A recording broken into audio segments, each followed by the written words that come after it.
esta introducción, como siempre, muy generosa o excesivamente generosa.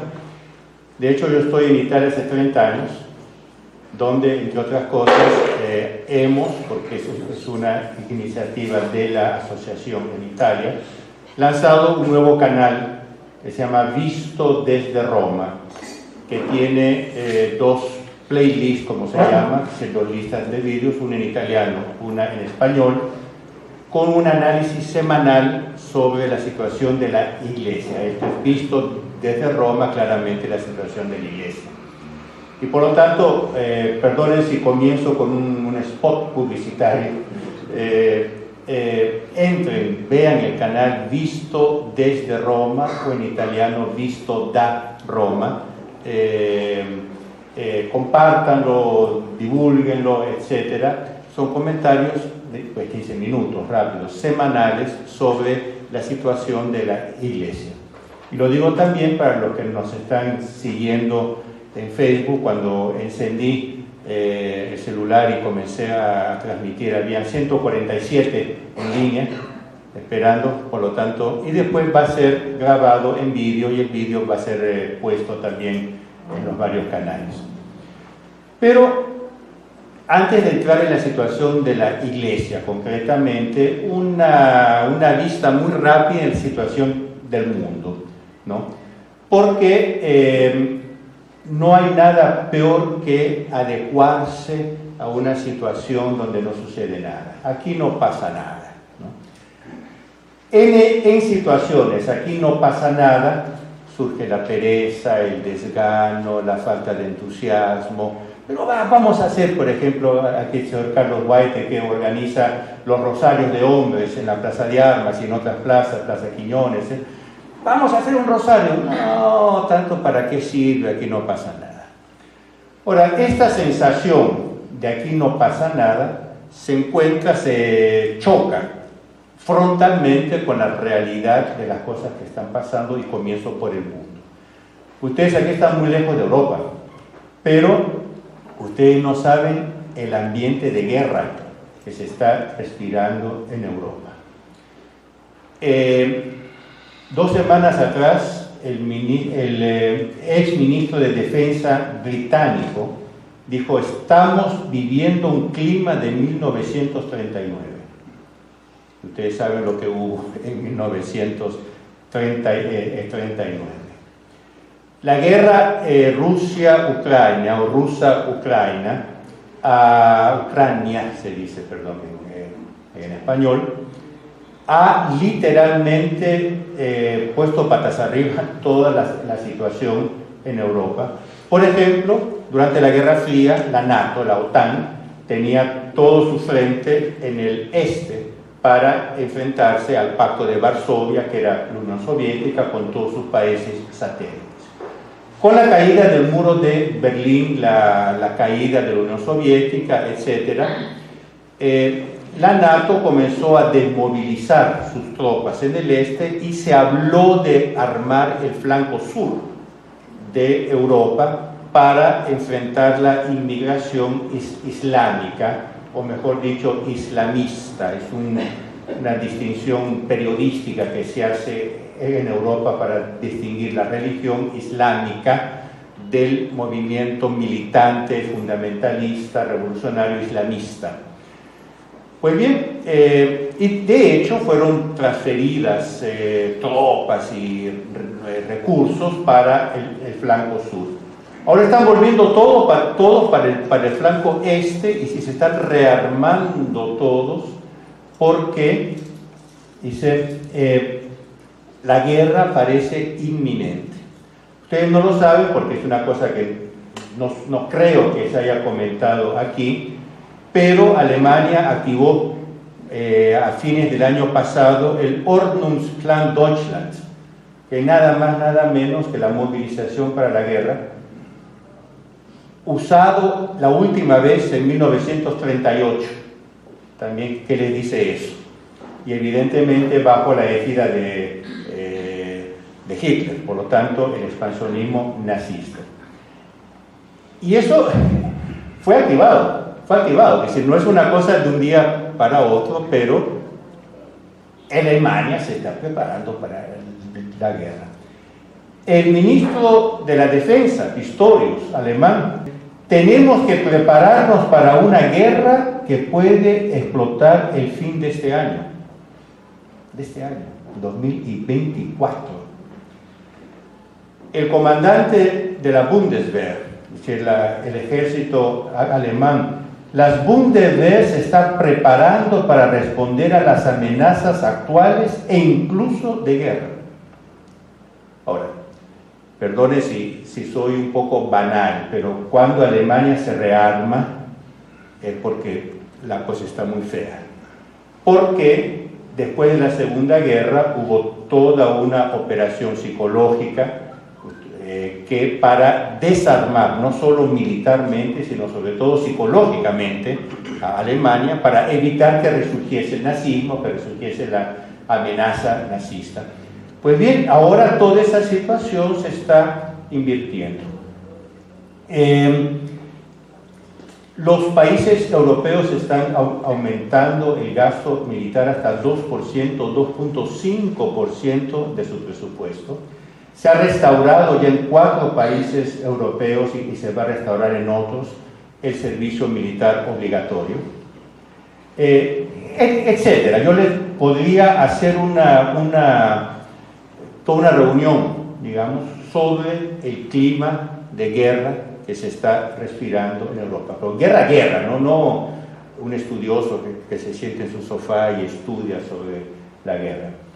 Están en Polonia, han aumentado 10, 15, 20 veces los clubes de tiro para prepararse a la guerra, etcétera, etcétera. Incluso Italia, la pacifista y tranquila y poética Italia, está pensando en revivir el servicio militar obligatorio y ya está rearmando pesadamente sus pocos regimientos combatientes. Italia tiene un ejército no muy grande, pues tiene 3 regimientos en estado de combatir, pero se está rearmando todos.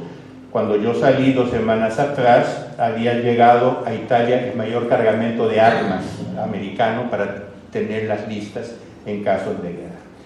Una situación explosiva porque nosotros sabemos que una guerra europea no se queda en Europa, sobre todo sabiendo que de un lado está la Rusia apoyada por la China. Por lo tanto, aquí estamos hablando de una guerra mundial. China, que por otro lado está amenazando siempre más Taiwán. Taiwán, usted sabe que es la China nacionalista. La China comunista, la China de Pekín, está haciendo maniobras con 100, 200, 300 aviones que penetran en el territorio aéreo taiwanés, causando la reacción de la Fuerza Aérea Americana, que es la que defiende Taiwán. Entonces, Estados Unidos movilizó para el Pacífico Este, para el extremo oriente, 2 cuerpos navales, que son el portaaviones con todas las escoltas que tienen. ¿Qué puede salir de ahí? Para no hablar de la guerra en Medio Oriente, que cuántas guerras han salido, porque claro, es un dominó, no es solo Israel contra esto, contra el otro, estos son dominós de alianzas, ¿no? Y muy interesante el último ataque, ustedes vieron, iraní contra Israel, cambia radicalmente el cariz,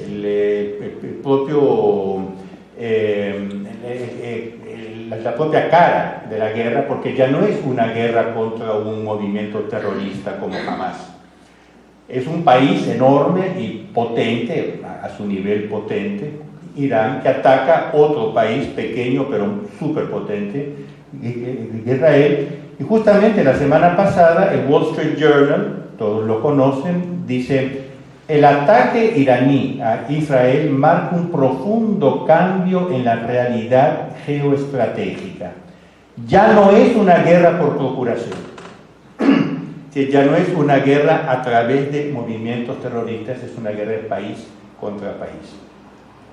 Y aquí hay toda una situación No voy a entrar en eso, pero los analistas llaman de palomas y halcones, es decir, gente pacifista que quiere soluciones pacíficas, gente que quiere soluciones de fuerza. Palomas y halcones, como se dice en lenguaje político. Pues bien, cuando se pelean palomas y halcones salen estas guerras. Y cuando los halcones toman la delantera y salen estas guerras, porque hay halcones de los dos lados. Hay gente que quiere luchar de un lado, gente que quiere luchar del otro lado. Y también una guerra allí no será una guerra local. Fácilmente se convertirá en una guerra mundial. Por lo tanto, bueno, yo me extendí un poco, demasiado, porque este no es el tema de hoy, pero estamos sentados sobre un barril de pólvora. Estamos sentados sobre un barril de pólvora. Por lo tanto, ya no podemos tener la actitud mental y, digamos, psicológica y temperamental de aquí no pasa nada. Aquí no pasa nada, vamos a hacer fiestas, sábado vamos, qué sé yo, a discotecas o donde sea, o tomarnos un trago, porque hay que vivir la vida. Cosa incluso, en algunos casos, no la discoteca, pero el trago en un bar es legítimo, pero puede ser todo. El estado de espíritu ya no puede ser ese. Tenemos que tener un estado de espíritu y prepararnos para grandes cosas. Que cualquier punto de estos puede dar en guerra mundial. Y guerra mundial no va a ser una guerra con tanques, va a ser una guerra nuclear. Bueno, ahora, por cuanto pueda ser, por cuanto sea terrible y seria y preocupante esta situación, la situación de la Iglesia es 10 veces más preocupante. Por un motivo muy simple, la Iglesia es el cuerpo místico de Cristo. Entonces, lo que pasa en la Iglesia automáticamente es el eje del mundo. En teología de la historia se dice, la historia pasa por los buenos, pasa por el bien. La historia es la historia del bien en su lucha contra el mal. Y el foco, el centro, el perno del bien en el mundo es la Iglesia Católica, que nos trae la salvación. Entonces, lo que pasa en la Iglesia es en absoluto lo más importante. Yo voy a hacer una especie de pintura, no digo abstracta, sino pinceladas. Voy a dar pinceladas de varios aspectos de crisis o situaciones que nos van a permitir juzgar y tener una idea de lo que está pasando en la Iglesia. Comienzo con las cosas malas y acabo con las cosas buenas para que nos quede el gusto dulce al final. Hace un año más o menos, no, un poco más tal vez, poco más, un año y medio, salió un documento en Roma firmado por un tal Demos, que todo el mundo sabía que era un cardenal. Después de la muerte se supo quién era el cardenal Pell, australiano, ¿no? Buenísima persona, muy amigo nuestro, venía mucho a nuestra sede, donde, entre otras cosas, él dictó ese texto que después fue conocido como Demos, donde hacía un análisis de la situación de la Iglesia muy duro, pero él como cardenal, muy objetivo. Él no era un loco, era una persona muy equilibrada, muy objetiva. Pues bien, más recientemente, estoy hablando de un mes atrás, un mes y medio, salió otro documento firmado anónimamente por Demos II. Demos 1, entonces ahora se habla de Demos 1, Demos 2. Esto se sabe que es un grupo de cardenales que se reunió, tomaron notas, etcétera, y acordaron un texto único. Entren en internet, porque hay el texto en varias lenguas, y léanselo todo, no sé cuántas páginas son, que es muy interesante porque es un análisis hecho por cardenales de la situación en la Iglesia. Entonces comienza este memorándum, porque es un memorándum para cardenales, hecho por Demos, que todo el mundo sabe que es un grupo de cardenales. Se sabe más o menos quiénes son, pero que han preferido el anonimato por razones que vamos a ver ahora. Hay que respetar ese anonimato. Dice, junto con puntos de fuerza del pontificado del Papa Francisco, hay deficiencias evidentes que confirman y refuerzan las preocupaciones de Demos 1. Yo voy a mencionar solo uno, no les voy a leer todo el memorándum, pero se los aconsejo. Hoy en internet se encuentra todo, ¿no? Por lo tanto, Demos 2, memorándum Demos 2. Pero dice esto, comillas, se ha establecido un nuevo estilo de gobierno en la Iglesia. Por lo tanto, el primer punto que trato, es el nuevo estilo de gobierno del Papa Francisco que nunca hubo en la historia. Hay un estilo de gobierno autocrático, a veces incluso vengativo. Hay un cierto descuido, cierto es casi un modo amable de decir porque el descuido es total. Hay un cierto descuido en materia de derecho, una intolerancia al desacuerdo aunque sea respetuoso, y lo que es más grave, un patrón de ambigüedad en cuestiones de fe y moral que causa confusión entre los fieles. Yo voy a hablar más de esto después. La confusión genera división y conflicto, socava la confianza en la palabra de Dios, debilita el testimonio evangélico. Y el resultado hoy es una iglesia más fracturada que en cualquier otro momento de la historia reciente. Entonces, esa es la situación de la iglesia diagnosticada por este grupo de cardenales que firma colectivamente como Demos 2. Una iglesia más fracturada que en cualquier otro momento de su historia reciente. Entonces vean los puntos de acusación que hace. Gobierno autocrático, que no acepta críticas, ni siquiera las críticas respetuosas, que no se importa del derecho, que es decir, que hace las cosas. Ustedes no se pueden imaginar cómo el actual pontificado se salta todas las normas, pero incluso los protocolos. Yo no sé si hay alguien que trabaje en algún órgano del gobierno o oficial. Hay protocolos. Si hay una minuta del ministro que tiene que ir para no sé dónde, hay un protocolo para hacer. Se saltan todos los protocolos, y es lo que él llama un cierto descuido en materia de derecho. De hecho, no existe más el derecho. Y lo que es más grave, esto lo vamos a comentar más tarde, un patrón de ambigüedad. Entonces, un nuevo estilo de gobierno. En este nuevo estilo de gobierno se ha introducido un nuevo estilo de magisterio. No solo en el contenido, que es lo que vamos a ver después, no solo en el contenido, sino en la forma. Entonces es un nuevo estilo de comunicación. Yo leo un artículo de un vaticanista. Se especula mucho sobre la abundancia de entrevistas que concede Francisco.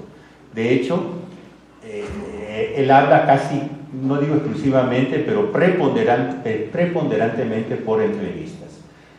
Sobre por qué con tanta frecuencia quiere confiar a periodistas, y sobre todo a periodistas de izquierda, opiniones y noticias que inmediatamente encuentran una gran cobertura mediática. También aquí, ustedes saben que la Iglesia tiene un magisterio. Ese magisterio tiene grados, desde el magisterio dogmático, infalible, los dogmas, hasta el magisterio extraordinario, ordinario, etc. Y hay toda una ciencia que se llama diplomática, que no tiene nada que ver con la diplomacia, se llama diplomática, no sé por qué, que estudia la categoría de los documentos eclesiásticos. Una cosa es una encíclica, otra cosa es un motu propio, otra cosa es, ¿no? Pues bien, ahora es una ensalada rusa. Las encíclicas ya no son encíclicas, porque son pastorales. El motu propio, es decir, yo lo hago porque yo quiero, que era una especie de decreto ley, que debe ser la excepción, se ha convertido en regla. Y sobre todo se ha convertido en regla, que hoy el magisterio viene dado en entrevistas periodísticas. incluso en entrevistas tan, llamémoslo, raras, como las que él daba, porque murió este periodista Eugenio Scalfari, un comunista, director del diario socialista La República, que era un periodista de mucho peso, de tanto peso que él no grababa las entrevistas que hacía con políticos, con personajes. Él tomaba notas, él escribía el artículo, y eso salía como entrevista de Bush, de no sé qué historia, ¿no? Entonces, hay entrevistas del Papa Francisco escritas por Eugenio Scalfari, que es un comunista, es un comunista, un marxista. Uno diría, bueno, pero es una entrevista periodística. Sí, pero la incluyeron en el Acta Apostolici Sedis, dice como magisterio. Entonces, ustedes ven un cambio, después vamos a ver en el contenido, pero el cambio en el modo de hacer el magisterio. Dice este vaticanista, dice, algunos creen comprender que el Papa percibe el poco tiempo que le queda y quiere utilizar este medio para establecer una narrativa de su pontificado que justifique sus acciones y refute a sus críticos. De hecho, no sé si ustedes saben lo que son los vaticanistas, son periodistas, analistas especializados en el Vaticano. Pasan su vida analizando solo el Vaticano y escriben artículos, estudios, de los cuales después salen libros, se llaman vaticanistas. Entre los vaticanistas está cada vez más claro que el Papa Francisco quiere establecer la narrativa de su pontificado, para que de aquí después alguien diga una cosa diferente. No, que aquí están todas las entrevistas, las noticias, la cosa no fue así. El historiador de la Iglesia, el profesor Giovanni Maria Vian, un periodista muy importante, conocido incluso porque fue director por 11 años del Observatorio Romano, que es el órgano oficial de la Santa Sede, dice esto: hay un grave riesgo en este modus operandi. Y recuerda la primera entrevista que dio un papa, que fue León XIII, 1898. Fue el primer papa que dio una entrevista periodística. Ya en esa época dio un caos, porque era sobre la situación en Francia. Entonces fue tan caótica que la Santa Sede de entonces tuvo que sacar un desmentido y una aclaración. Entonces, ya esta historia de las entrevistas periodísticas ya comenzó con el pie izquierdo. Y miren que era León XIII, un papa, ustedes lean las encíclicas, una linealidad, una claridad impresionante, pues ya dio caos, ya dio problemas en esa entrevista. Entonces, la entrevista no es un modo, pero él la dio un poco para presentarse como moderno, una tantum, como se dice, decir una vez y basta. Actualmente se está convirtiendo en norma, ¿no? Y dice el profesor Vian, Giovanni Maria Vian, como dije, un periodista, muy historiador y periodista, director por 11 años del Observatorio Romano, dice: sin duda hay una gran innovación comunicativa en Francisco. Bergoglio habla libremente de todo, incluso de los cónclaves. Sí, porque él en el último libro, entrevista, sacó un periodista español. En ese libro, el Papa revela secretos del último cónclave. Ahora, los cardenales que entran en el cónclave hacen un juramento bajo pecado mortal de no revelar nada del cónclave. El Papa técnicamente está por encima de la ley, por lo tanto técnicamente no está sujeto, ya como Papa, como cardenal sí, como Papa ya no, pero por lo menos de no muy buena educación, digamos, revelar secretos y cosas. Bueno, entonces es a eso que se refiere. Esto depende de su naturaleza, de la naturaleza del Papa Francisco, pero también responde a una estrategia de comunicación. Francisco tiene la capacidad de hablar con sencillez, sin velos, y lo hace, dice, para llegar a todos. Por otro lado, es muy diferente a sus predecesores, que estaban más acostumbrados a escribir. Mientras que sus predecesores fueron más cuidadosos y preparaban sus textos, Bergoglio prefiere la improvisación y las entrevistas. Bueno, ¿qué es lo que pasa? No hay ningún mal en improvisar, no hay ningún mal en dar entrevistas, pero cuando esas improvisaciones acaban en el acta apostolicis seis, como magisterio ordinario, ahí hay un problema. Juan Pablo II leía, Benedicto XVI, acostumbrado a ser catedrático, tomaba notas, tenía un esquema y seguía el esquema. Incluso vean, se ajustaba los anteojos, leía él con toda la inteligencia absolutamente superior que tenía y la costumbre de enseñar, por lo tanto, él tomaba notas y seguía un esquema. Francisco no.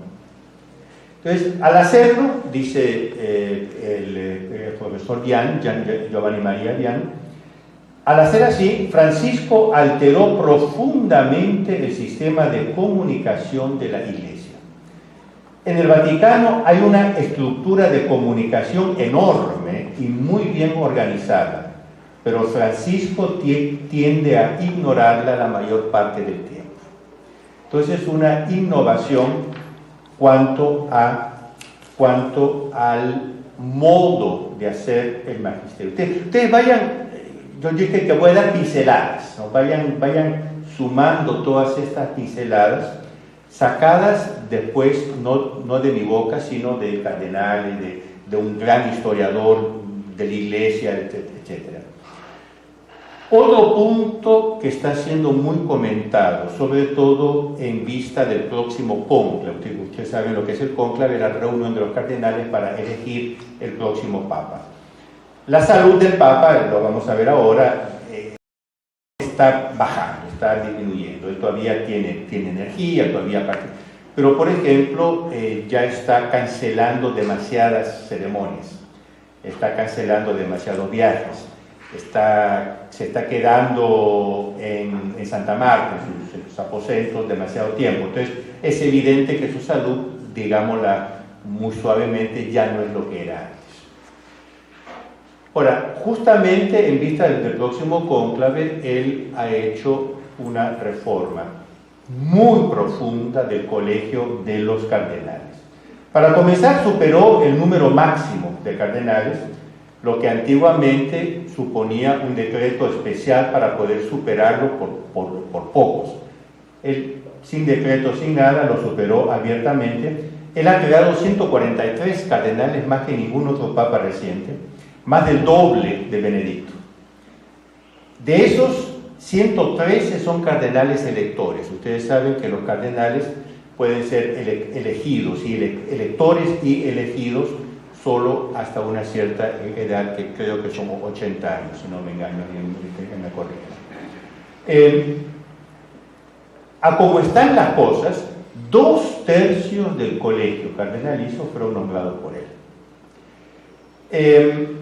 Entonces, ahora, esto ha provocado que muchas personas piensen, bueno, el próximo cónclave ya está hecho, va a ser un Francisco II, digamos, ¿sabes? Porque todos los cardenales, y no es así, porque se ha visto sobre todo por el episodio de la fiducia supplicans, que algunos cardenales creados por él, digámoslo en jerga, se le han volteado, en el sentido que lo han criticado, más recientemente, la semana pasada, el cardenal Ambongo, de una dureza impresionante. Le dice, no sueñe, Papa, de aplicar la fiducia supplicans en África. En África la fiducia supplicans está enterrada, muerta y enterrada.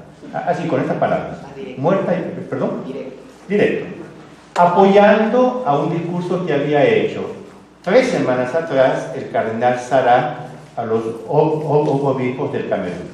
Bueno, entonces no es tan seguro que un cónclave con 2/3 de cardenales, digamos, bergoglianos, elija un amigo, un sucesor de él. No es muy seguro. Pero bueno, después ha ha cambiado profundamente la geografía del colegio cardenalicio, dejando sin cardenales muchas sedes históricas. En Italia, por ejemplo, Turín, Milán, Venecia, están sin cardenal, por Lima está sin cardenal. Después, otro punto que ha innovado el colegio cardenalicio es que tradicionalmente se elegían cardenales por mérito, por antigüedad, ¿no? O por conocimiento, etc. Eso en muy pocos casos ha sido así. El Papa Francisco ha nombrado cardenales casi exclusivamente por la amistad personal que tienen con él. Quiere decir, a los más próximos ideológicamente a sus posiciones. El caso más clamoroso es el cardenal Fernández, Tucho, como lo llaman, Víctor Manuel Fernández. ¿Sí? Pero el cardenal Fernández no solo es prefecto del dicasterio para la doctrina de la fe, que es un puesto importantísimo, sino es miembro de 9 dicasterios. Eso jamás en la vida, jamás en la historia de la Iglesia ha habido un cardenal que fuese miembro de 9 dicasterios. Dicasterios son los ministerios, ¿no? Del Vaticano. Como un Estado tiene ministerios de la instrucción, el Vaticano tiene sus dicasterios. Más profundamente, Francisco ha innovado el papel mismo de un cardenal. Ustedes saben, cardenal viene de cardine, que significa bisagra. Los cardenales son las bisagras entre el Papa y la Iglesia. Los cardenales son los colaboradores más íntimos del Papa para el gobierno. Es un cargo de gobierno, no de jerarquía eclesiástica, sino de jerarquía de autoridad. Y son los colaboradores más íntimos del Papa, ¿no? Pues bien, él ya no los usa en ese sentido. Y hay una revista interesantísima, se llama Cardinalis, es hecha por cardenales para cardenales, pero es pública, que eso uno la puede encontrar si tiene los contactos justos. En Roma es muy fácil encontrarla. Y nunca firman. Tienen que ser cardenales y tienen que demostrar que son cardenales para publicar en esta revista, pero son artículos anónimos. Entonces ustedes imagínense el sabor que tiene, que ahí se cuenta de todo, ¿no? Y se sabe que no son mentiras porque son cardenales. Tienen que probar que son cardenales para que les sean publicados los artículos. Y aquí un cardenal dice: los cardenales están llamados a ayudar al Papa en cuanto colegio, a dar consejos sobre problemas importantes y como titulares de diversos cargos, especialmente para tratar cuestiones que conciernen a toda la Iglesia. Esto sucede principalmente en los consistorios convocados por el Papa. Esto ocurre también en las reuniones extra omnes, en las que los cardenales se quedan a solas con el Papa y pueden hablar y discutir libremente. Había, justamente es el cambio que Francisco ha instaurado, las reuniones extra omnes. Extra omnes significa todo fuera. Extra, fuera, omnes, todos. A veces hay reuniones, incluso de cosas técnicas, de las finanzas del Vaticano, por ejemplo, ¿no? En que el Papa decía extra omnes. Todo el mundo sale y se quedan solo cardenales. Y la tradición es que en esas reuniones los cardenales tengan mucha franqueza, porque no hay registros, no quedan minutas de esas reuniones. Entonces ahí se le podía decir al Papa: mire, Santo Padre, perdone, usted está totalmente errado por esto y esto, se lo digo yo como cardenal. Estas eran las reuniones, y todos los papas, incluso los papas con mucha personalidad, como Pío XI, por ejemplo, ¿no? Hacían estas reuniones porque un monarca que tenga el poder absoluto necesita gente que le diga las cosas en la cara. Como no se pueden decir al Papa cosas en la cara del público, que faltarle respeto, se hacían en estas reuniones estrictamente, bueno, ya no existen. Entonces, la función de los cardenales, dice este cardenal en la revista Cardinalis, se ha convertido en nada más que una aprobación de lo que el Papa ya decidió hace tiempo. Algunos piensan que estas reuniones se podrían haber realizado incluso en casa. ¿Para qué salir de la casa? Si uno va, dice uno va al Vaticano y ya está todo decidido. O sea, incluso cosas como, por ejemplo, la tradición era que el Papa mandase a los cardenales el presupuesto de la Santa Sede, para que los cardenales lo vieran, lo estudiaran y dieran opinión. Esto no me parece, este gasto así. Nada. Dice, y este cardenal concluye, dice, las pocas veces que Francisco nos ha convocado, solo 3, nos encontramos ante un hecho consumado. Quiere decir, bueno, ustedes ven un cambio profundo en la propia estructura del Vaticano, en la propia estructura de la jerarquía del Vaticano, un cambio diametralmente opuesto a lo que es la Vulgata, como se dice, que es un pontificado muy abierto al diálogo, muy abierto al pueblo de Dios, muy abierto, ¿no? Es exactamente, los hechos muestran que es exactamente el contrario. Yo ahora voy a hablar un poco, perdón, me estoy extendiendo mucho, voy un poco más rápido. Se está hablando mucho en Roma, repito, siempre en estos ambientes vaticanistas, que Roma es el centro del mundo. En Roma usted tiene gente, por nuestra sede, por ejemplo, cada día hay un almuerzo, una comida, pasan no solo cardenales, obispos, sino sacerdotes y gente de todo el mundo. Y se está hablando mucho en los ambientes más, digamos, vaticanistas, sobre lo que se llaman las disonancias cognitivas. El magisterio, la primera característica del magisterio es la coherencia. El magisterio de la Iglesia es la coherencia. Perdón, el magisterio se puede desarrollar, se puede profundizar, se puede evolucionar linealmente, pero tiene que ser siempre en la coherencia. No es que un papa diga Dios es uno y trino, el próximo diga no, es uno y cuatrino, y el otro dice no, es uno y doble, no sé, dual, ¿no? Entonces, una de las cosas que está habiendo en este pontificado, que fue lo que mencioné antes y prometí que iba a tratar, ahora entro, las contradicciones, las discordancias. Una, por ejemplo, 15 de marzo del 2021, responsum ad dubium. Le presentaron un dubium, un obispo brasileño, un dubium sobre la bendición a las parejas homosexuales, ¿no? Y la Congregación para la Doctrina de la Fe, Cardenal Ladaria, responde, y cito, a la pregunta propuesta, ¿la Iglesia dispone del poder para impartir la bendición a uniones de personas del mismo sexo? Se responde negativamente. Por este motivo, no es lícito impartir una bendición a relaciones o a parejas incluso estables que impliquen una praxis sexual fuera del matrimonio, es decir, fuera de la unión indisoluble de un hombre y una mujer abierta por sí misma a la transmisión de la vida, como es el caso de las uniones entre personas del mismo sexo. Cierre comillas. Más claro no cabe un gallo. 2023. Firmado Cardenal Ladaria, ex audiencia Papa Francisco, es firmado por Papa Francisco. 2021, perdón.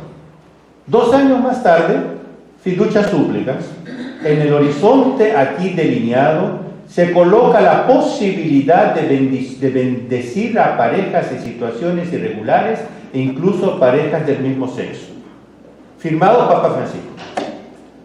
Es decir, firmado Tucho Fernández, ex audiencia, muchas gracias, ex audiencia Papa Francisco. Ex audiencia significa que el texto fue presentado al Papa y él lo aprobó.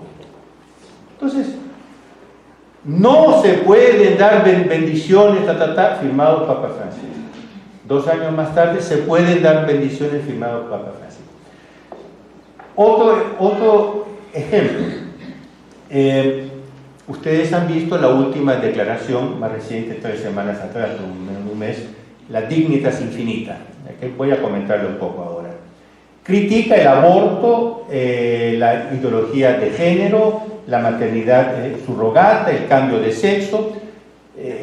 Lo critica todo eso por razones no muy válidas, eso lo podemos comentar ahora, pero lo critica.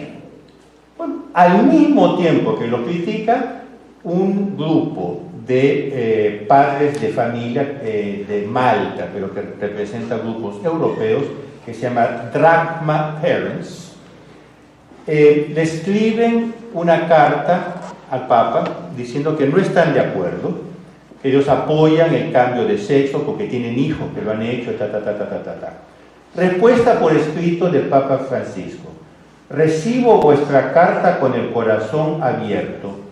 Elogio vuestros esfuerzos en este bonito trabajo que hacéis. Entonces,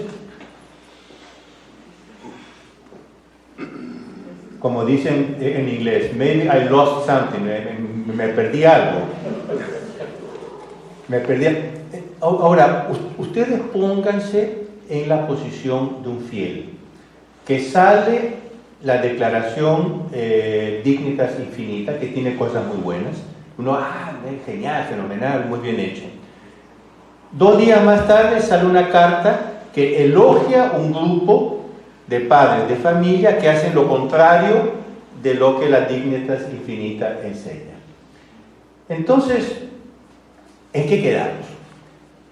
Entonces, ustedes ven contradicciones en el magisterio, porque esto no son, ahora vamos a ver la pastoral, pero contradicciones en el magisterio. Contradicciones en la pastoral. Ustedes saben que los obispos alemanes, con su camino sinodal, quieren ir muy rápido y quieren hacer cosas muy avanzadas. Entre otras cosas, las bendiciones a las parejas homosexuales. El Vaticano les dijo no, no y no. Y yo le digo no, no y no porque lo dijo 3 veces. La última vez en una carta firmada por 3 cardenales y también ex audiencia Papa Francisco. Ladaria y Parolin, el cardenal Parolin, secretario de Estado. No se pueden bendecir a los alemanes. Bueno, ustedes vayan a Alemania, en todas las parroquias, muchas parroquias, tienen unos carteles afuera con el arco iris como fondo. Dice, here, aquí, Segen für Paare, die sich lieben. Aquí se dan bendiciones para las parejas que se aman. Las parejas que se aman, cualquier pareja, por lo tanto, irregulares, incluso homosexuales. ¿Ustedes creen que les han jalado las orejas a los alemanes? Ahora, ustedes pónganse, claro, estas cosas aquí así no llegan, pues ustedes pónganse en la piel de un católico alemán. Aplaude que el Vaticano le corte el camino a los obispos alemanes en las cosas malas estas. Aplaude. Y después ve que se hace exactamente lo opuesto y el Vaticano no dice nada. Entonces, claro, hay un artículo muy interesante, y esto es rapidísimo, de un gran canonista, el padre Gerald Murray, americano, excelente canonista, usted lo debe conocer, no porque eres canonista. Y dice, no puedo pensar que no haya conciencia de la contradicción.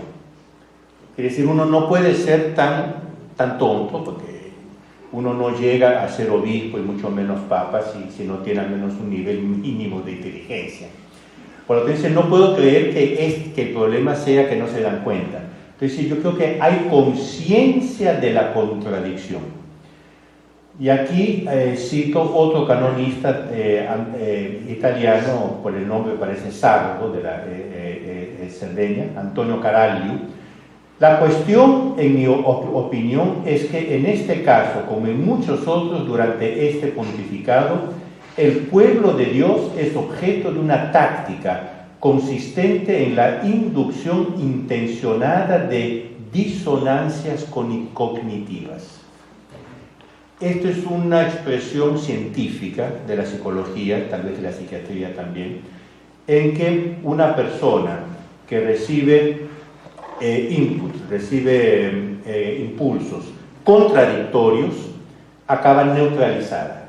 Por ejemplo, un hijo que recibe un estilo del padre y otro de la madre, a un cierto punto ya no sabe qué hacer, o se revela a todo o queda neutralizado, queda abúlico, ¿no? Entonces, eso consiste en introducir declaraciones y principios incompatibles, y psicológicamente las consecuencias son, primero, confusión y después apatía. ¿Qué es lo que está viendo ahora? Una apatía creciente. Puede ser, bueno, ¿cuántas personas me escriben para este canal, el visto desde Roma? Elogio sus esfuerzos, pero mire, ya estoy harta. Ya estoy harta. Qué bien que usted lo haga, pero mire, ya estoy harta. Porque un día sí, un día sí. Entonces, son las primero confusión y después apatía. Vuelvo al padre Gerald Murray.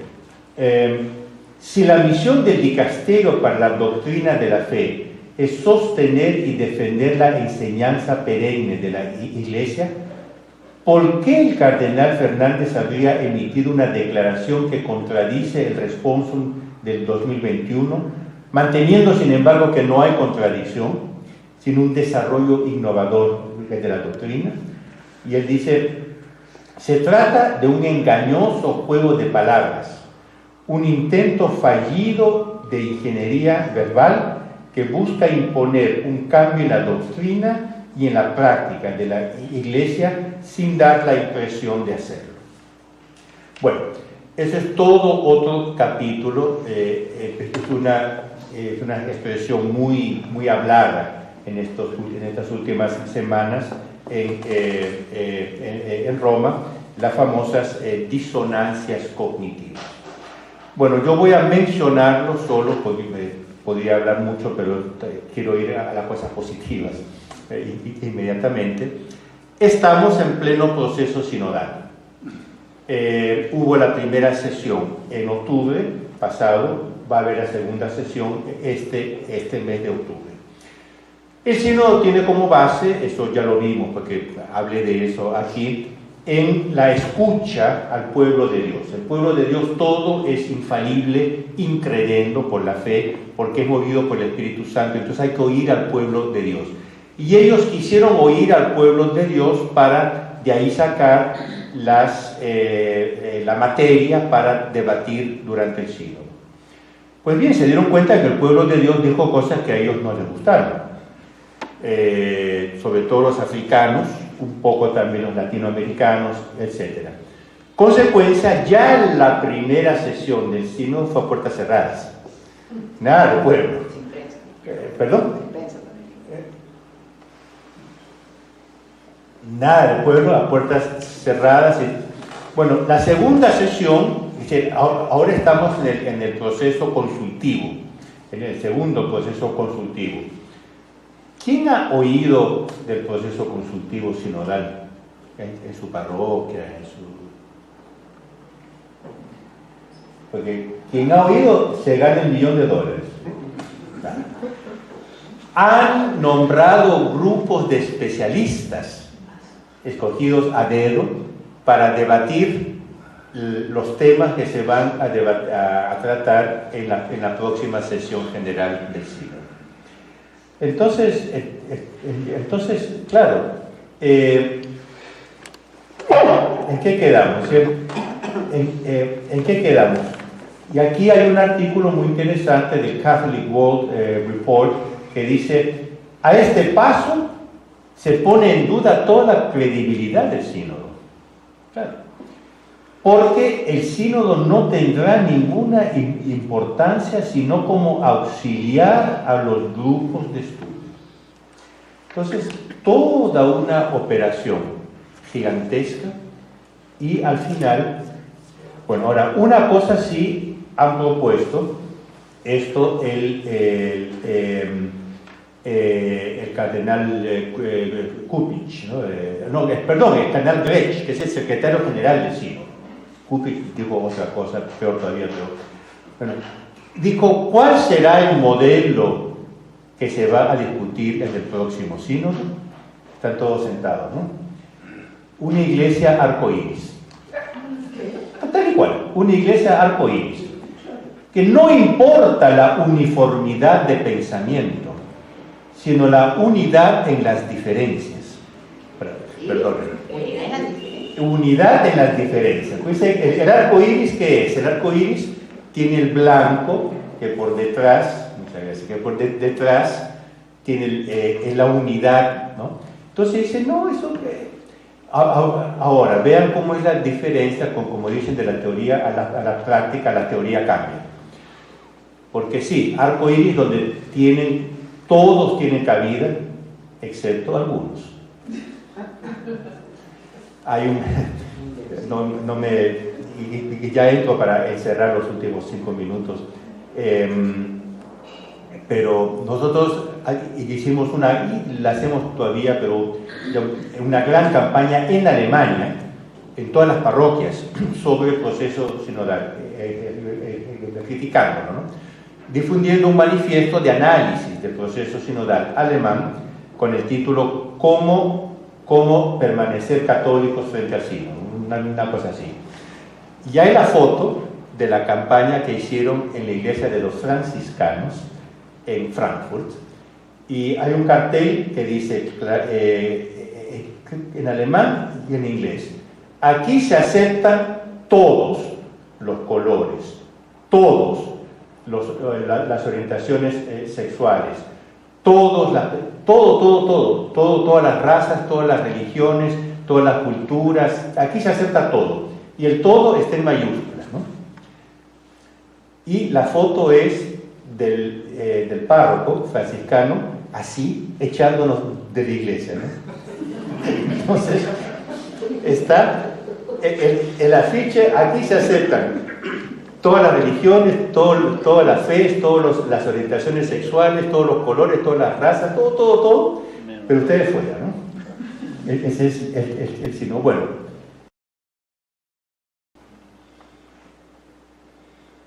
yo cierro diciendo que uno diría, bueno, no hay nada que hacer, la situación está perdida.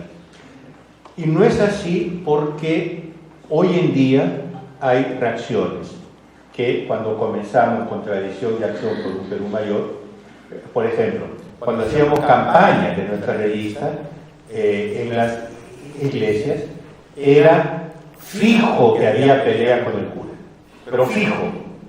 Hoy en día, ¿cuántos sacerdotes nos hacen hablar? De aquí a una semana, aquí en nuestra parroquia va a haber 3 conferencias, va a haber como 5 conferencias, pero 3 son nuestras, sobre Nuestra Señora, la Virgen María, sobre teología mariana. Eso era impensable. Bueno, y se ven reacciones, sobre todo en la juventud, que antes no había. Por ejemplo, de aquí a poco va a haber la peregrinación a Chartres, el famoso santuario mariano de Chartres. Esa es una peregrinación totalmente tradicional, que parte de París y camina hasta Chartres, no sé cuántas serán, como 100 kilómetros, 90, en 3 días, y llegando a Chartres se celebra en la catedral una misa tradicional, una misa San Pío V. Pues bien, este año ya confirmaron la participación 17.000 jóvenes. Y repito, es una peregrinación muy tradicional, tanto que las misas son todas San Pío V, etcétera, etcétera. Son cosas que antiguamente no había. La misa antigua. Yo no soy de la posición que restauremos la misa y el problema se solucionó. Restauremos absolutamente sí, pero muchas otras cosas, no solo la misa, ¿no? Pero el hecho es que la predilección por la misa tradicional muestra un estado de espíritu tendencialmente tradicional. Si ustedes ven lo que había de misas tradicionales hace 30 años, una, dos, media clandestinas, medias así. Hoy en día, bueno, aquí en Lima es un caso un poco especial por factores que ustedes conocen, pero por ejemplo, en Estados Unidos, ustedes en Washington, por ejemplo, ¿saben cuántas misas tradicionales hay los domingos? 28. 28. En nuestra diócesis del Bureau de Washington, que no es en Washington, sino es justamente al otro lado de Virginia, la tercera parte de las parroquias tienen por lo menos una misa tradicional los domingos. Tienen varias veces por semana, pero los domingos por lo menos una, la tercera parte. Ahora, ¿eso de dónde sale?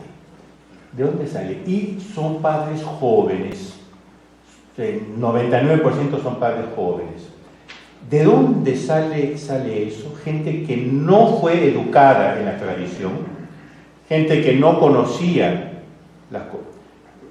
Por ejemplo, un sacerdote que conocemos muy bien ha querido introducir, aquí hay jóvenes que lo conocen y lo siguen, ha querido introducir en una cierta parroquia de periferia de Lima ciertos usos y cosas tradicionales.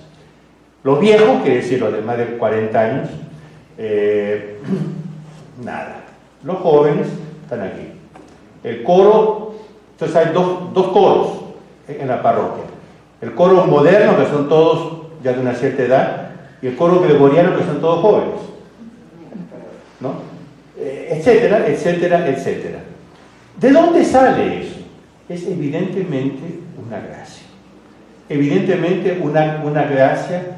Yo les estoy dando 2 ejemplos, puedo darles 10, pero ya veo que ya me pasé de la hora.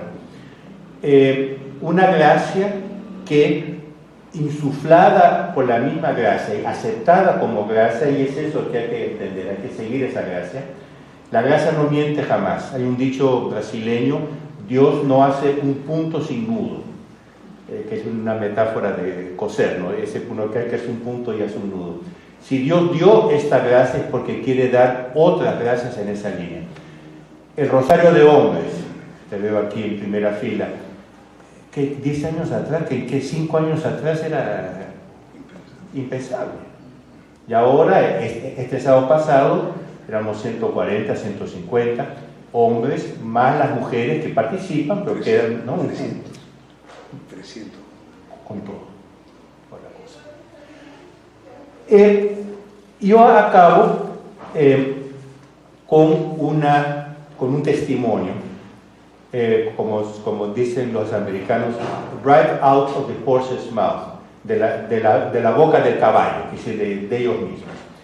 Hubo 15 días atrás, 3 semanas atrás, una cosa reciente, un congreso de la izquierda católica en Brasil, se llama Fe y Política, el Congreso de Fe y Política. Y asistió Fray Beto, que es un terciario, es un hermano dominicano, Carlos Alberto Libano Cristo, llamado Fray Beto, que es el asesor de Lula, ya el asesor de Fidel Castro, de Chávez, de Maduro, de lo peor que hay. Estuvo en la cárcel por terrorismo, y bueno, 1000 cosas. Él asistió, ¿no? Que es toda la izquierda brasileña, sobre todo toda la izquierda más llamada católica, y escribió un artículo que fue una bomba, porque él dice la verdad, y yo acabo con el artículo. Participé en la reunión del movimiento Fe y Política. Habían poquísimos jóvenes, la mayoría teníamos el pelo gris o teñido. Mi generación está envejeciendo, la generación de la teología y la liberación, etcétera, etcétera. Es muy preocupante ver que las fuerzas progresistas no logran renovar sus filas. Incluso nuestras ideas, propuestas y utopías están envejeciendo.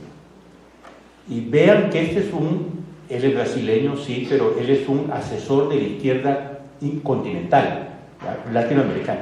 Es una de las almas del Foro de San Pablo, ustedes saben lo que es el Foro de San Pablo. Él es una de las almas, asesor de los dos castos, asesor de Venezuela, etcétera, etcétera, desde Nicaragua, es un personaje latinoamericano. Dice, las fuerzas progresistas no logran renovar sus filas. Yo doy conferencias en todo Brasil y en América Latina. Las canas prevalecen entre el público. Las pocas manifestaciones públicas convocadas por la izquierda reúnen un número inexpresivo de gente, y en general de gente con canas. La caída del muro de Berlín acabó con nuestras esperanzas. Y ahora oigan bien, la derecha es como una marea creciente que amenaza con ahogar lo que queda de la democracia liberal. No sabemos cómo reaccionar ante el fundamentalismo religioso que moviliza a las multitudes y alimenta las urnas. Debemos hacer autocrítica, revisar nuestras ideas, tener el coraje de dejar espacio a las nuevas generaciones y reinventarnos el futuro. Se están reinventando hace 50 años, ¿no? Bueno, eso causó una polémica muy grande en Brasil y en toda América Latina, porque, repito, Fragbeto es un personaje latinoamericano. Y hay todas las reacciones y comentarios y mensajes. Yo les cito solo uno, que es un joven que se presenta. Yo soy de los que todavía tienen pelo negro, que es un joven todavía, y dice esto: los jóvenes progresistas estamos cada vez más aislados. La juventud de hoy se está hundiendo en un tradicionalismo reaccionario. Ahora, esto dicho por ellos mismos, y es una cosa que nos debe dar entusiasmo, nos debe dar esperanza. Ellos están recurriendo a las tácticas dictatoriales, como en Brasil, a la dictadura judiciaria. En Estados Unidos han visto lo que están haciendo contra Trump. No defiendo Trump en algunas cosas, pero en política lo importante es lo que la persona representa, ¿no? Le están cayendo encima con todos estos procesos que va ganando todos. Pero bueno, cuando se usa la fuerza es porque se tiene miedo. Porque uno no usa la fuerza si logra convencer. Entonces el hecho que ellos mismos, que la izquierda misma se esté transformando por todos lados en una izquierda dictatorial, muestra que ellos están con miedo de esta situación. La mano dura, volviendo al tema eclesiástico, contra la misa nueva, con las tradiciones custodias, ¿qué es? Si fueran un puñado de viejos nostálgicos, no se haría nada, porque dejen que mueran, ¿no? Como ven que crece, hay que... Ahora, por la fuerza que ellos están usando para aplastar esta acción, podemos aquilatar la fuerza de la acción. Lo que nos debe dar entusiasmo, lo que nos debe dar esperanza. Y disculpen, yo pensaba hablar mucho menos que una hora, pero yo me pasé ya.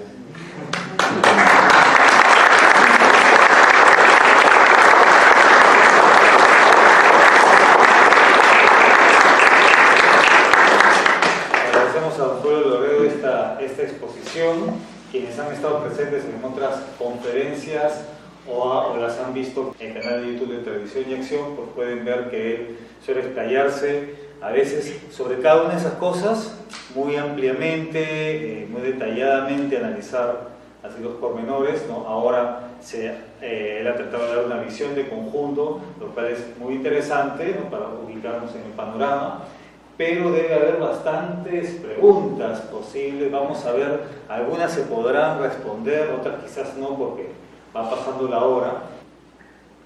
Sí, señor. Gracias por la exposición, muy bonita, gracias por la invitación. A todo esto, como corolario, que sería importante, al final, con evidencia, orar por el Papa, porque es nuestro vicario. Cristo es Dios. ¿Verdad? Camilo y vida. Él nos dice una cosa y debemos cumplirla. Ser santos como el Padre, que es el pecador. Entonces debemos orar, por lo tanto, por nuestro Papa, por él, porque ese vicario que es nuestro pastor. Eso quería decirles. Si hay posibilidad, yo no sé, es mi pregunta. Gracias.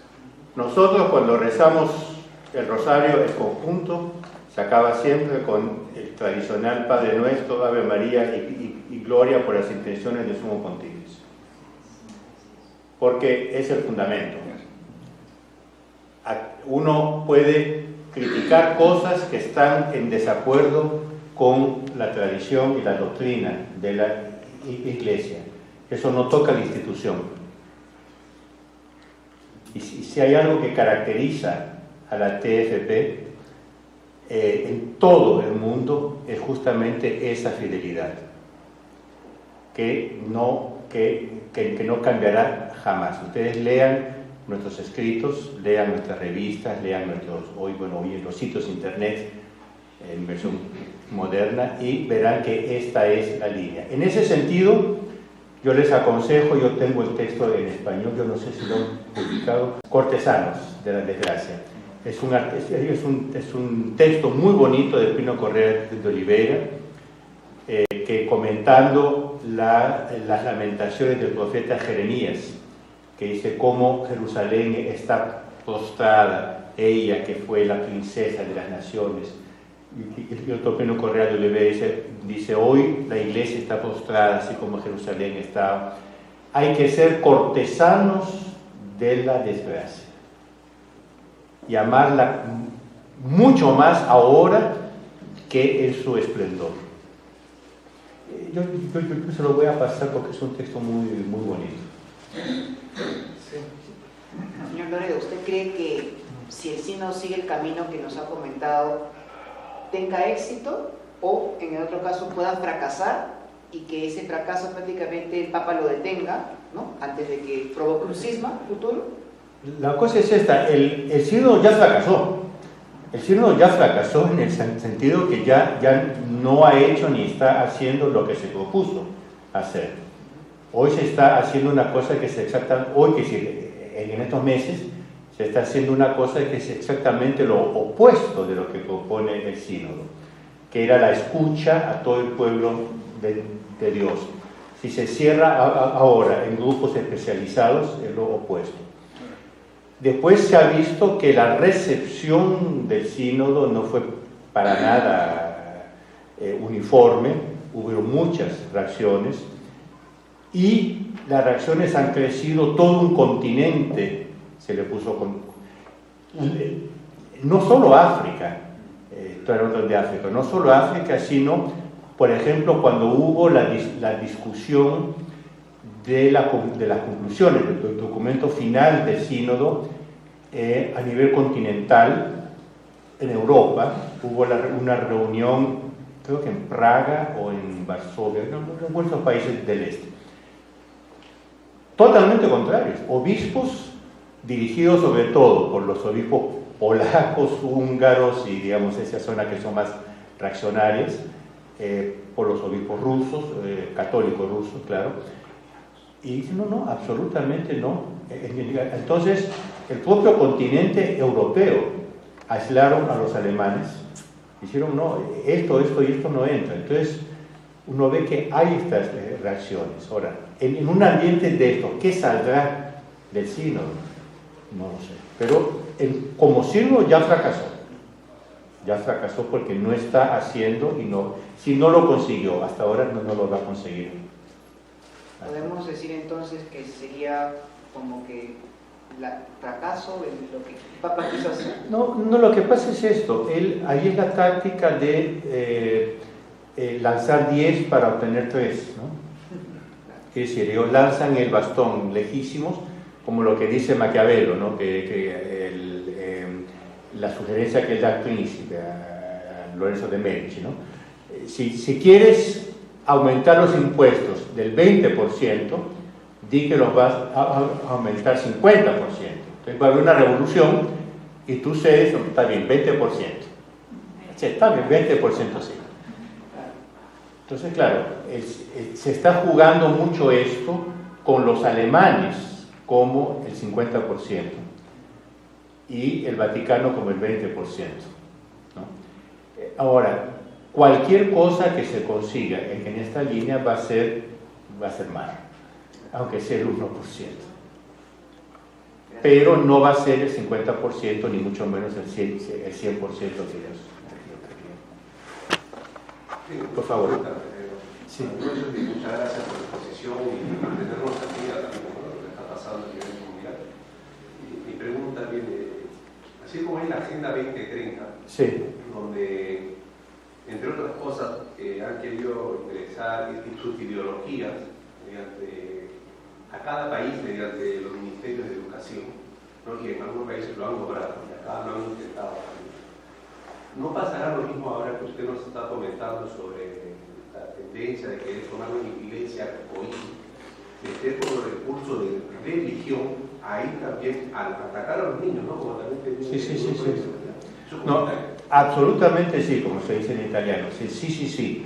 En el sentido que van a sacar un documento final que, aunque va a ser un poco confuso como todos los documentos, va a tener cosas malas.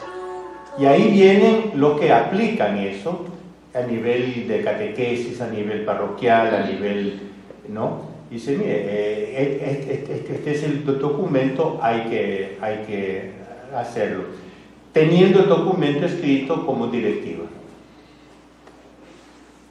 Por ejemplo, la fiducia súplica, una reacción tremenda, pero quedó escrito, por lo tanto, quien lo quiere hacer, lo va a hacer, las bendiciones y eso, lo van a hacer.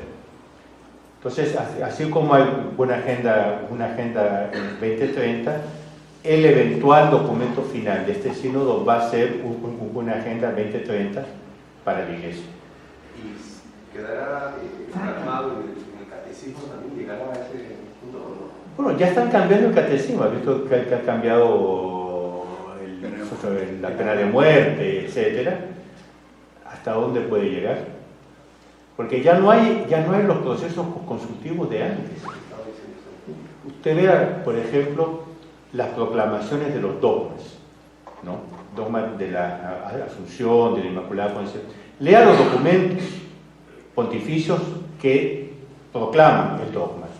Son documentos que hacen toda la historia del magisterio de la Iglesia que resultan en ese dogma.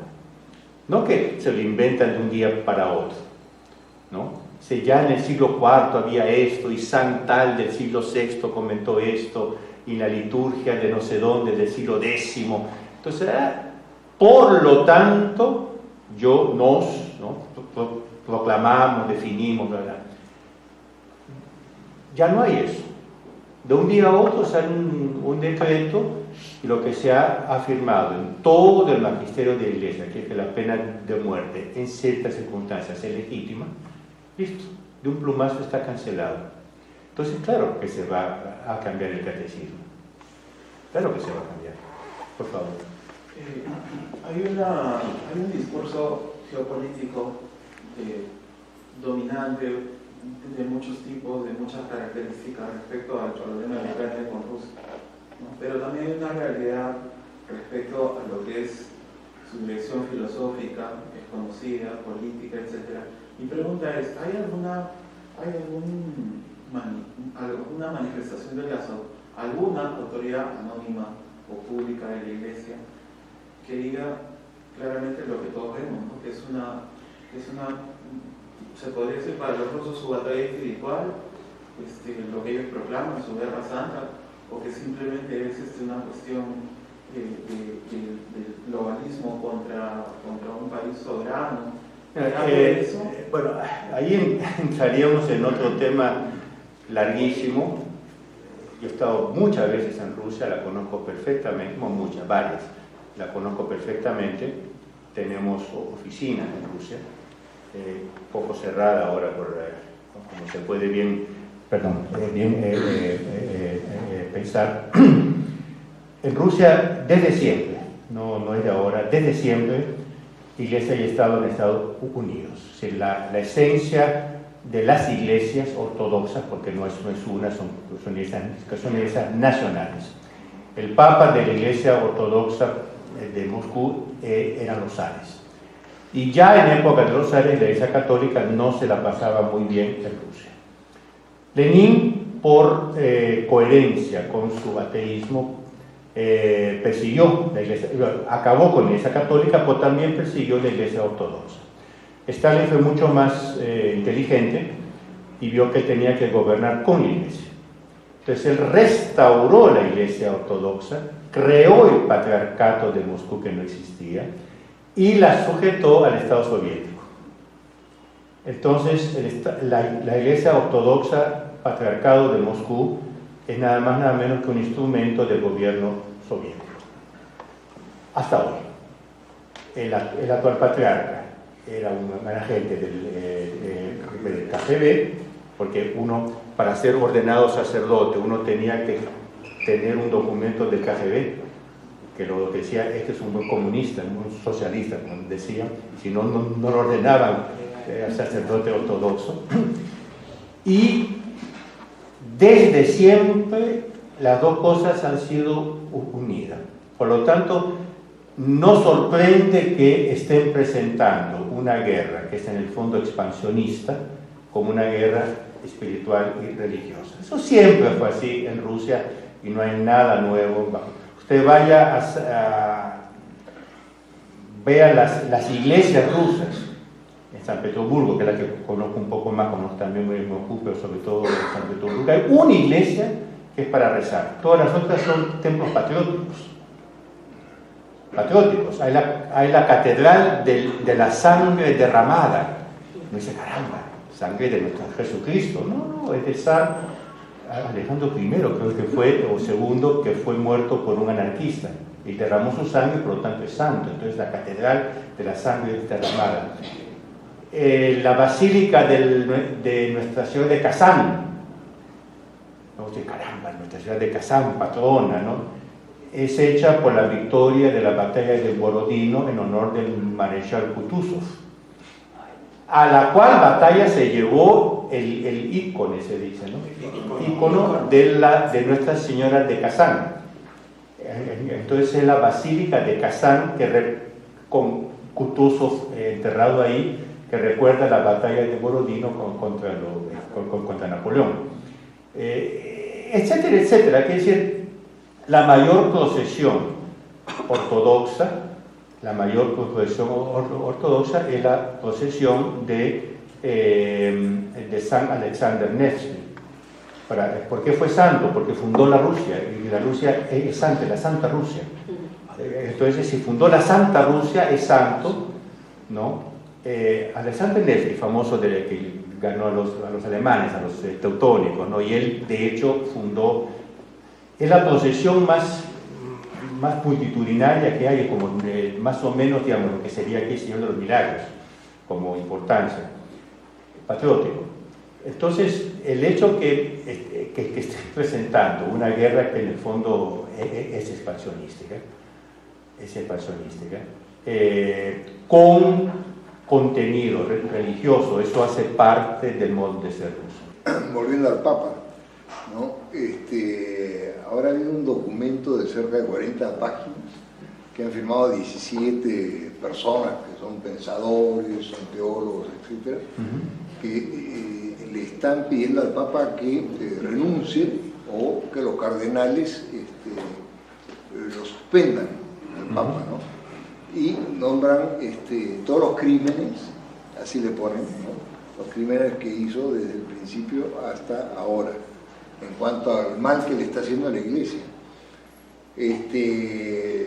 Yo veo esto como una especie quizás es extremista, no sé, pero es público en YouTube, en varios lados lo están pasando, ¿no? Y entrevistando a las personas, entre ellos está César Félix Sánchez, ¿no?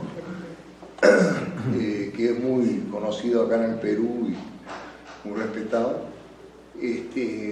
Pero yo estoy viendo ya una serie de reacciones de este tipo, ¿no? Que están sucediendo. Muchas reacciones, ¿no? Entonces, mi pregunta es, al final todo el mundo va a respetar al Papa como cabeza de la Iglesia y todo, pero ¿le van a hacer caso? O sea... Ahora, aquí entraríamos en otra conferencia y sobre todo ya a esta hora es imposible, pero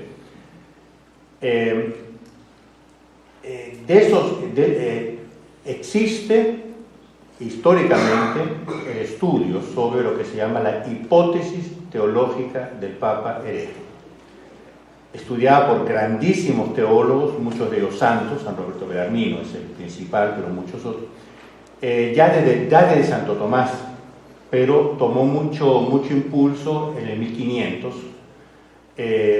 porque justamente el Concilio de Trento centralizó mucho las cosas para poner orden en la Iglesia, y surgió el problema del límite del poder del Papa. Entonces se estudió muchísimo. Hasta nuestro siglo, bueno, el siglo pasado, el cardenal Villot, grande estudioso de la Iglesia. Entonces es un tema que se estudia. Existe un virtual consenso entre los teólogos que un Papa puede caer en herejía. Ha pasado, en el pasado, han habido casos, puede caer. Las diferencias surgen cuando se estudian qué consecuencias tiene un Papa que cae en herejía. Y ahí se dividen las opiniones de los doctores, es decir, de los teólogos. Aquí estamos hablando de top, San Roberto Bellarmino, Cayetano, etcétera, ¿no? ¿Quién dice que pierde el papado? ¿Quién dice que no lo pierde? ¿Cuándo lo pierde? Sí, cuando caiga en energía formal, cuando caiga en energía material, cuando caiga en energía interior, cuando caiga en energía pública, bla, bla, bla, etcétera, etcétera, etcétera. Un punto es unánime y está contenido en un principio que está en el canon 104 del Código de Derecho Canónico. Prima sedes anemito judicator. La prima sede nadie la puede juzgar. Entonces, el problema es que no hay nadie que pueda declarar hereje un Papa. No es que teológicamente no pueda caer en herejía, porque, repito, eso es un estudio que la teología católica ha estudiado y estudia. Recientemente, usted lo debe haber leído, un estudio de dos canonistas americanos, Salsa y Cisco, que estudian, profundizan un aspecto de Bellarmino. Es decir, es un tema que se estudia. El problema es que nadie tiene el poder de decir, tú eres un buen hereje, por lo tanto, tú no eres Papa y tienes que renunciar. Eso ni siquiera el Colegio de los Cardenales tiene el poder para hacer eso. Me hace recordar a Perón. El único, bueno, nuestro Señor instituyó su iglesia así, punto. Y entonces, por ejemplo, han habido antipapas en la historia, sí los han habido. Pero ¿quién los declaró antipapa? Un sucesor, que tiene el poder de decir, mi predecesor no fue papa porque hizo esto y esto. Entonces, uno tiene el derecho, y eso en el propio derecho canónico, canon 300 y tanto, 12 pero está declarado, uno tiene el derecho a tener su opinión, uno tiene el derecho a manifestar con respeto la opinión, y en este texto creo que el tono está un poquito errado, el tono. Pero, punto. Y tiene el derecho a decir, esto no lo voy a hacer, que es lo que se llama el derecho de resistencia, que es otra palabra muy llave, ¿no? Que la usó San Pablo, por primero que resistió a San Pedro, cara a cara, el de resistir en la cara. Resistencia, decir, perdona, esto no está de acuerdo con el magisterio de la Iglesia, perdóname, pero en esto no te sigo, ¿no? Con todo respeto, no te sigo. Ahora, y punto. Ni siquiera el Colegio de los Cardenales en su conjunto tiene el poder de juzgar en este sentido. Un juicio interno mío, personal, interno, de internis nec ecclesias. La cosa es el juicio público. Prima sedes anemito judicator. Y ese es el drama, esa es la belleza y el drama de la Iglesia Católica. Nuestra Iglesia es así. Cuando Santa Catarina de Siena le cantaba las onces a los papas, pero se las cantaba, lean, se las cantaba así, nunca tocó la autoridad del Papa. Nunca le faltó el respeto. Y entonces, bueno, estamos en eso, estamos en las manos del Espíritu Santo. Bueno, perdonen. Gracias.